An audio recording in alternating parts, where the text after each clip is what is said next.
America Iran శాంతి ఒప్పందం ప్రపంచవ్యాప్తంగా shipping ఎగ్జిక్యూటివ్లను భయాందోళనకు గురిచేస్తోంది. హర్ముజ్లో శాశ్వత స్వేచ్ఛా మార్గం ఏర్పాటుకు విరుద్ధంగా జరగబోతోందని ఆందోళన చెందుతున్నారు. ప్రపంచంలోని అత్యంత కీలక సముద్ర మార్గాల ఒకటిగా ఉన్న హర్ముజ్లో ఇరాన్ శాశ్వత రవాణా సుంకాలను ప్రవేశపెట్టబోతోంది. యుద్ధ విరమణ ఒప్పందం ప్రకారం 60 రోజుల రుసుములకు మినహాయింపు ఇవ్వనుంది. ఇక ఈ జలసంధి యుద్ధానికి ముందున్న పరిస్థితులకు తిరిగి రాదని Iran parliament speaker Mohammad Bagher Ghalibaf స్పష్టంగా హెచ్చరించారు. 60 రోజుల సుంకం గడువు ముగియగానే సేవలకు రుసుమును తీసుకుంటామని తెలిపారు.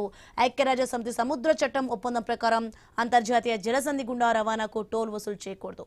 ఇలా చేయడం చట్ట విరుద్ధం. దీనిని తప్పించుకోవడానికి ఇరాన్ సముద్ర భద్రత, పర్యావరణ పరిరక్షణ, నావిగేషన్ నిర్వహణ లాంటి ఖర్చుల కోసం ఛార్జీలు విధించే నెపంతో శాశ్వత నియంత్రణ చట్టాన్ని ఏర్పాటు చేయడానికి ఒమన్, ఇతర గల్ఫ్ దేశాలతో చర్చలు జరుపుతోంది.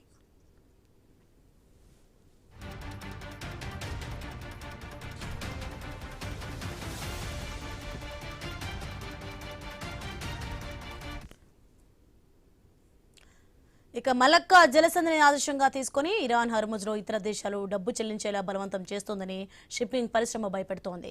Inter tank, international chamber of shipping లాంటి సముద్రయాన సంస్థలు దీన్ని తీవ్రంగా వ్యతిరేకించాయి. అయితే నౌకలపై ఛార్జీలు విధించడానికి ఇరాన్ను అనుమతించడం ప్రపంచ వాణిజ్యానికి ప్రమాదకరమని హెచ్చరించాయి.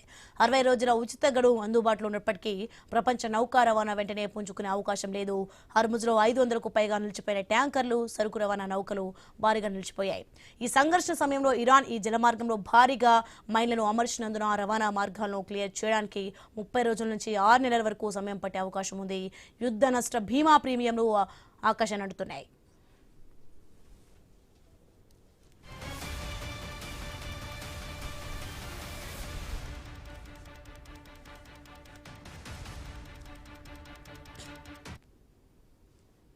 ఇక 60 రోజుల మినహాయింపించి తాత్కాలికంగా ఆయిల్ ధరలను తగ్గించి పశ్చిమాసియాలో ఘర్షణలు నిలిపివేశారు. 2 నెలల తర్వాత ఇరాన్ సేవా రుసుమును అమలు చేస్తే అది ప్రపంచంలోని అత్యంత ముఖ్యమైన ఇంధన మార్గం గుండా శతాబ్దాలుగా సాగుతున్న ఉచిత రవాణాకు తెరపడనుంది.